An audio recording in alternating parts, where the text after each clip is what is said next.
வணக்கம். மீண்டும் ஒரு வீடியோவில் உங்களை சந்திக்கிறதுல மிக்க மகிழ்ச்சி. இன்றைக்கி இந்த வீடியோவில் இப்போ நம்ம என்ன பார்க்க போகிறோன்னா, இது ஒரு சைக்காலஜி சம்மந்தப்பட்ட ஒரு வீடியோ தான். ஸோ நான் இதில் எந்த ஸ்ட்ராட்டஜியும் சொல்ல போகிறதில்ல, எந்த கான்செப்டையும் சொல்ல போகிறது கிடையாது. முழுக்க ஒரு சைக்காலஜி வீடியோ தான் இது. ஆல்ரெடி நம்ம சேனலில் சைக்காலஜியில் ஒரு 2 வீடியோஸ் போட்டிருப்பேன். ஸோ ரொம்ப நாளாக ஆச்சு. ஸோ நான் அந்த சைக்காலஜி சம்மந்தமாக ஒரு 2 டாபிக் பேசலான்னு. ஒன்று என்னென்னா பேப்பர் ட்ரேடிங். இங்கே நிறையா பேர் ஆரம்ப காலத்தில் நம்மளோட முயற்சிகளை சோதித்து பார்க்குறதுக்கு, அதாவது அந்த நம்ம பண்ணுற கான்செப்டை ரிசல்ட் எப்படி கிடைக்கி அப்படிங்கிறத பண்ணி பார்க்குறதுக்கு பேப்பர் ட்ரேடிங்னு ஒரு செட்டப் இருக்குது. ஸோ சட்டன் ஆன்லைன்லேயே இருக்குது. ஸோ நிறையா பேர் பேப்பர் ட்ரேடிங் பண்ணி பார்த்துருப்பீங்க, பண்ணிக்கிட்டும் இருப்பீங்க. ஸோ ஆரம்ப காலத்தில் இன்னொரு விஷயம் அது ஒரு கான்செப்ட். ஸோ அதை பேச போகிறோம். அதை பற்றி அதில் என்னென்ன விஷயங்கள்னு பார்க்க போகிறோம். ஸோ 2வது டாபிக் பெரிய சைஸில் லாட். அதாவது இப்போ நிஃப்டியில் பார்த்தீங்கன்னா ஒரு லாட்டோட சைஸு குவான்டிட்டி 75.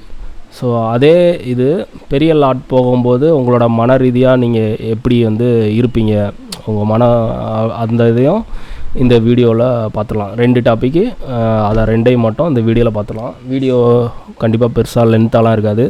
முடிஞ்ச அளவுக்கு ஷார்ட் அண்ட் ஸ்வீட்டாக முடிச்சிருவோம். சைக்காலஜிங்கும்போது இங்கே பேச ஆரம்பித்தா நிறையா பேசலாம். ஸோ இந்த 2 டாப்பிக்கை மட்டும் பற்றி நம்ம பேசிடலாம். ஸோ இந்த பேப்பர் ட்ரேடிங்கிறது ஒரு நல்ல விஷயந்தான். ஒரு விஷயம் பண்ணுறோம். ஸோ ஆரம்ப காலத்தில் ரியல் மணியை வச்சு பண்ணி அதை தவறுதலாக பண்ணி அதை லாஸ் பண்ணுறதுக்கு, ஸோ பயிற்சி காலகட்டத்தில் ஒரு பேப்பர் ட்ரேடிங் பண்ணி பார்த்து அதில் சோதனை பண்ணி அதில் நமக்கான ரிசல்ட்டுங்கிறது ஓகே கிடைக்கி. ஒன்ஸ் இந்த ஸ்ட்ராட்டஜி கான்செப்ட் நல்லா ஒர்க் ஆகுது, இதை ரியல் மணியில் வச்சு பண்ணலாம். அதாவது எப்பயுமே வின்னிங் ரேஷியோ, அதாவது நீங்கள் ஒரு 10 தடவை ஒரு விஷயத்தை பண்ணுறீங்க அப்படின்னா அதில் அந்த 10ல் எத்தனை வாட்டி எத்தனை தடவை வின் பண்ணுறீங்க, வெற்றி வாய்ப்புங்கிறது எத்தனை வாட்டி உங்களுக்கு கிடைக்கி. ஸோ தோல்விங்கிறது எத்தனை வாட்டி கிடைக்கி. அப்போது அதில் 10ல் ஒரு 5 வாட்டி நீங்கள் வெற்றி அடைகிறீங்க, 5 வாட்டி தோல்வி அடைகிறீங்கன்னா அதில் நீங்கள் பண்ணி பார்த்ததில் 2மே தோல்வியும் கிடச்சிருக்கு, வெற்றியும் கிடச்சிருக்கு. நடுவில் உங்களுக்கு பயன்கிறது கற்றுக்கிட்டது ஒன்று மட்டும்தான், வேறு எதுவும் உங்களுக்கு பயன் இல்லை. ஓகே, இது ஒரு 2 தான் வெற்றி வந்திருக்கு, 8 தோல்வி வந்திருக்குன்னா அப்போ நீங்கள் பண்ணி பார்த்த விஷயம் தப்பாக இருக்குது. அதில் சில விஷயங்கள் மாற்றணும் அப்படிங்கிறது உங்களுக்கு தெரியும். இது 8 வெற்றி, 8 தடவை வெற்றி பெற்றுட்டீங்க, 2 வாட்டி மட்டும் தோல்வி அடைஞ்சிருக்கீங்கன்னா ஓகே, நல்ல ஒரு ரிசல்ட் வந்திருக்கு. ஸோ அதில் நம்ம 8 தடவை அந்த முயற்சியை பண்ணும்போது, அதை 10 தடவை அந்த முயற்சியை பண்ணும்போது 8 வாட்டி நமக்கு வெற்றி வருது, 2 வாட்டிங்கிறது தோல்வி வருது.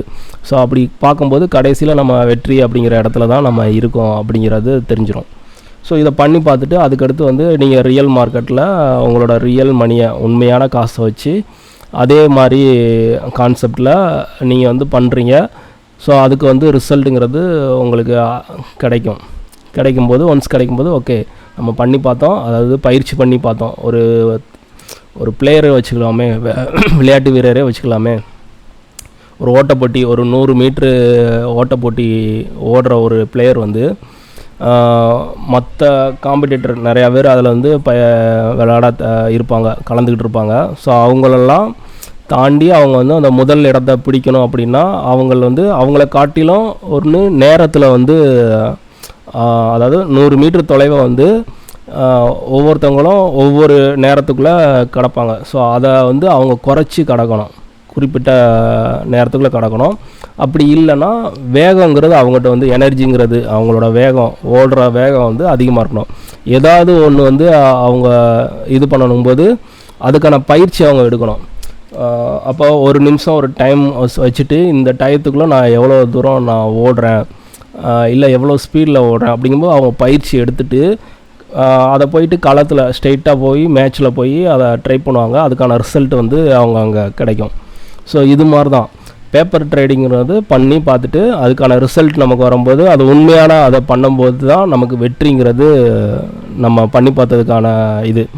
ஸோ ஒன்ஸ் நீங்கள் பேப்பர் ட்ரேடிங் மட்டுமே நான் பண்ணிக்கிட்டு இருக்கேன் அதில் எனக்கு, ஆனால் ரியலில் வந்து பண்ண எனக்கு வந்து பயம் இருக்குது அப்படின்னா அது என்ன சொல்கிறது, நீங்கள் சைக்காலஜியாக வந்து மன ரீதியாக வந்து உங்களோட செட்டப் மேலே நீங்கள் வந்து அது நீங்கள் தான் ஒன்ஸ் வந்து இப்போ பேக் டெஸ்ட் பண்ணியிருக்கீங்க.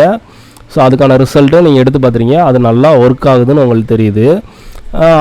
அப்படி இருந்தும் உங்களோட மேலே நம்பிக்கை இல்லாமல் தான் அந்த பயங்கிறது உங்களை வந்து ஆட்டி படைக்குது. ஸோ பயந்துக்கிட்டு எத்தனை நாள் இருப்பீங்க? ஸோ பயந்தா அஸ் அ ட்ரேடராக இங்கே வந்து ஒன்றுமே பண்ண முடியாது. முயற்சிகளை வந்து பண்ணணும். முயற்சியில் வெற்றி மட்டும்தான் இருக்கணும் அப்படிங்கிற மாதிரி நினைக்கக்கூடாது. தோல்வியில் இருந்து தான் ஒவ்வொரு பாடத்தை நம்ம கற்றுக்கிட முடியும். ஸோ தோல்வி தான் ஒவ்வொரு படி நமக்கு வந்து மேலே ஏறி போகிறதுக்கான ஒவ்வொரு படியாக அமையும். ஸோ தோல்வியே இருக்கக்கூடாது, நான் ஸ்ட்ரெயிட்டாக வெற்றியை மட்டும்தான் பார்க்கணுன்னா அந்த வெற்றிங்கிறது எப்போயுமே நிலையானதாக இருக்காது. எப்போ வேணாலும் அது நூல் எழுத மாதிரி தான், வந்துருச்சுன்னா அங்கேருந்து நீங்கள் கீழே தான் விழணும்.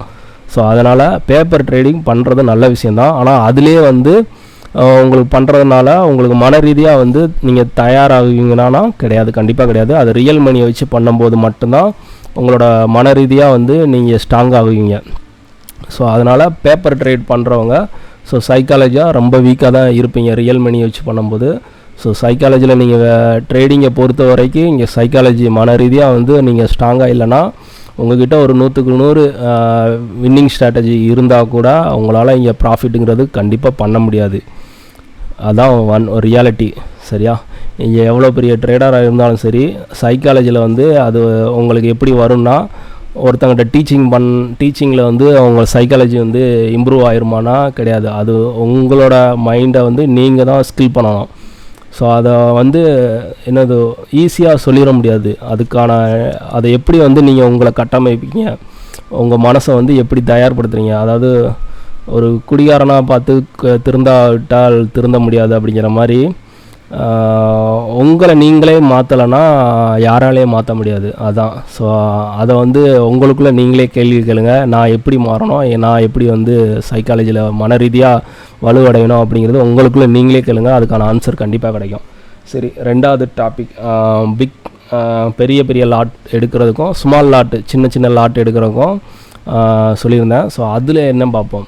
இப்போது ஒன்றும் இல்லை, இப்போது நான் சொல்கிறேன், இங்கேயும் சைக்காலஜி வந்து ரொம்ப நம்மளை அஃபெக்ட் பண்ணும்.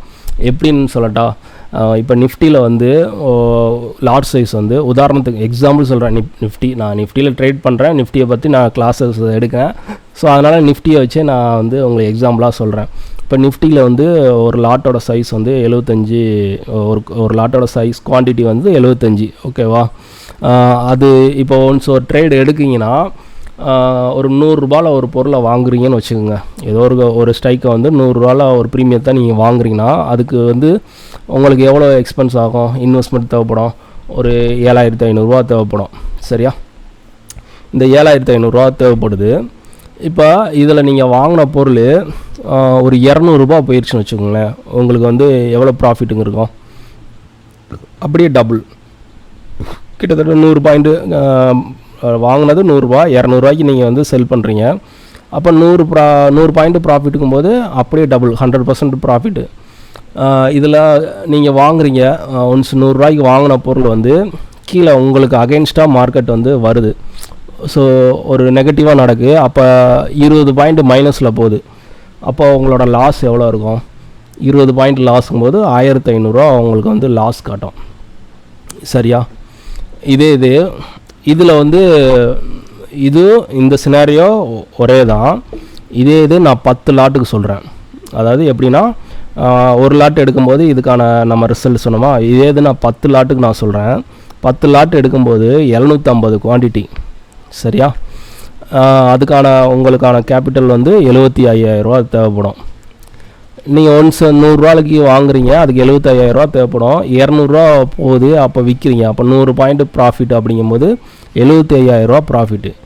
இது அப்படியே உல்ட்டா நீங்கள் எடுத்த பொசிஷன்லேருந்து மார்க்கெட் உங்களுக்கு அகைன்ஸ்டாக போகுது. இப்போ 20 பாயிண்ட் நெகட்டிவ். இப்போ உங்களோட லாஸ் எவ்வளோ இருக்கும்? 15,000 இருக்கும். சரியா? இப்போ நான் சொன்ன 2 சினாரியோவும் ஒன்று தான். அதாவது நம்பர் வைஸ் வந்து மாறும், ஆனால் பர்சன்டேஜ் படி சதவீதத்தின் அடிப்படையில் ரெண்டுமே ஒன்று தான். இங்கேயும் நமக்கான லாஸுங்கிறது ஒன்று தான், ப்ராஃபிட்டும் ஒன்று தான், என்ட்ரியும் ஒன்று தான், கேபிட்டல் ஒன்று, எல்லாமே ஒன்று தான். ஆனால் மன ரீதியாக வந்து இங்கே வந்து நம்ம வந்து நம்மளை பயம் காட்டும்.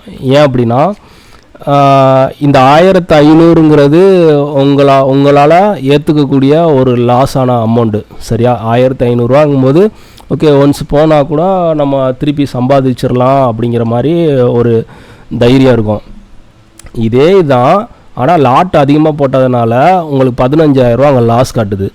ரெண்டும் ஒன்று தான், சதவீதத்தை அடிப்படையில் கேபிட்டல் வைஸ் பார்க்கும்போது ரெண்டும் ஒன்று தான். ஆனால் அந்த 15,000ங்கிறது பெரிய தொகை. இது வந்து மன ரீதியாக உங்களை வந்து அஃபெக்ட் பண்ணும். ரெண்டுக்குமே ஒன்று தான். இதெல்லாம் நீங்கள் வந்து நோட் பண்ணி பாருங்கள், நான் சொல்கிறது வந்து உண்மை தான்.